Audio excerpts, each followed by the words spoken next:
روایت بھی آتی ہے کہ حضرت زبیر رضی اللہ تعالی عنہ اور ایک انصاری صحابی کے درمیان جھگڑا ہو گیا۔ جھگڑا کس بات کے اوپر ہے؟ جھگڑا اس بات کے اوپر ہے کہ انصاری صحابی حضرت زبیر سے مطالبہ کرتا ہے کہ تم اپنی زمین کو پانی بعد میں دینا، پہلے میری زمین کو سیراب کیا جائے۔ اب جس طرف سے پانی آتا تھا وہ اس طرف پہلے زمین جو ہے نا حضرت زبیر کی آتی تھی، اور اس انصاری صحابی کی زمین جو ہے نا وہ بعد کے اندر آتی تھی۔ تو ترتیب کے اعتبار سے بھی دیکھا جائے تو اس کو پہلے جو ہے نا سیراب کرنا چاہیے تھا۔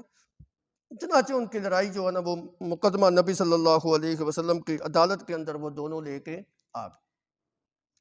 اللہ کے پیغمبر صلی اللہ علیہ وسلم نے پہلا فیصلہ بطور احسان کے کیا۔ آپ نے کہا زبیر ایسا کرو، تم اپنی زمین کو کچھ سیراب کرنے کے بعد اس کے لیے پانی کھول دیا کرو۔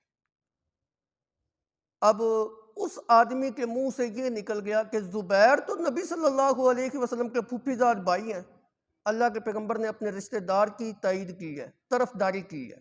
بس اس کے منہ سے یہ جملہ جو ہے نا وہ نکل گیا کہ اپنے پھوپھی کے بیٹے کی اللہ کے پیغمبر نے طرفداری کی ہے۔ اللہ کے پیغمبر صلی اللہ علیہ وسلم کی عدالت کے اندر تو انصاف ہی انصاف ہے۔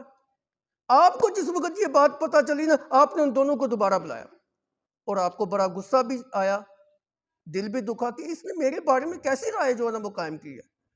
میں تو عدل و انصاف کے ساتھ فیصلہ کرنے والا ہوں، نہ کہ کسی کی طرفداری کرنے والا ہوں، اگرچہ وہ میرا کتنا قریبی رشتہ دار ہی کیوں نہ ہو۔ محمد کی عدالت کے اندر تو انصاف ہی انصاف ہے صلی اللہ علیہ وسلم۔ آپ نے حضرت زبیر کو مخاطب کر کے کہا زبیر سب سے پہلے تو اپنی زمین کو سیراب کر، اور اتنی دیر تک سیراب کرتا رہے کہ زمین کے جو کنارے ہیں، جو بنے ہیں، اس تک پانی لب نہ بھر جائے، پھر اس کے لیے پانی چھوڑ۔ اب پہلا جو فیصلہ تھا وہ احسان کے طریقہ پر تھا کہ آپ نے احسان کرتے ہوئے اس کو کہا حق تو اس کا بنتا ہے، چلو یار تم اپنا کچھ حق چھوڑ کے کچھ زمین کو سیراب کرنے کے بعد اس کو بھی جو ہے نا دے دینا پانی۔ دوسرا فیصلہ بظاہر یوں لگتا ہے آپ نے بڑی زیادتی کی، لیکن نہیں، زیادتی نہیں ہے۔ دوسرا فیصلہ جب اللہ کے پیغمبر نے فرمایا تو وہ بالکل عدل کے اوپر فیصلہ تھا کہ بھائی حق ہی اس کا بنتا ہے، اگر تم میرے بارے میں یہ رائے رکھتے ہو تو چلو ٹھیک ہے، پھر جس کا حق بنتا ہے میں بھی اسی کے بارے میں فیصلہ کرتا ہوں۔ اللہ کے پیغمبر صلی اللہ علیہ وسلم نے اس کے بارے میں فیصلہ کر دیا اور حکم دیا کہ زبیر تو اپنی زمین کو خوب سیراب کر، جتنی دیر تک تیرے زمین کے بننے پانی سے خوب سیراب نہیں ہو جاتے اتنی دیر تک اس کو پانی نہ دے۔ یہ فیصلہ جو تھا یہ عدل کے اوپر مبنی تھا۔ اس موقع کے اوپر یہ آیت مقدسہ نازل ہوئی۔ لیکن خیال کیجئے، توجہ کیجئے، اس روایت کے اندر ایک بڑا سخت اشکال ہے۔ اشکال یہ ہے کہ حضرت زبیر کے مقابلے کے اندر جو صحابی تھا نا، اس کے بارے میں کہا گیا کہ وہ خاطب بن ابی بلتہ رضی اللہ تعالی عنہ تھے، جو انصاری صحابی تھے۔ ان کے بارے میں یہ رائے قائم ہے۔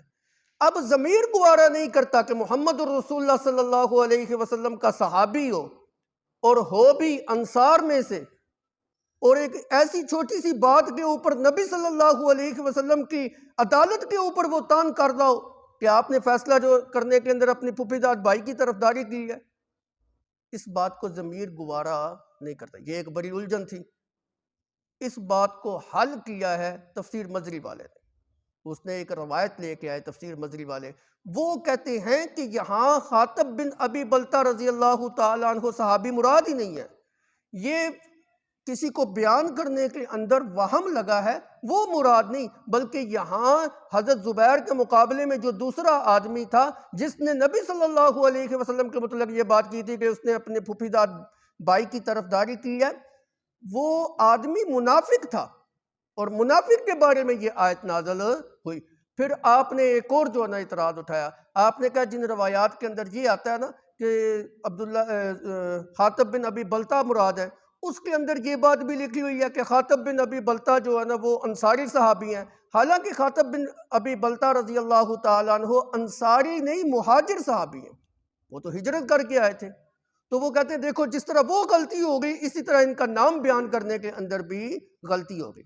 پھر یہ دیکھو، جس بندے نے اللہ کے رسول کا یہ کہا مان کے اپنا سب کچھ مکے کے اندر چھوڑ کے مدینے کے اندر آ گیا، وہ نبی کے اوپر ایسا اعتراض کیسے کر سکتا ہے؟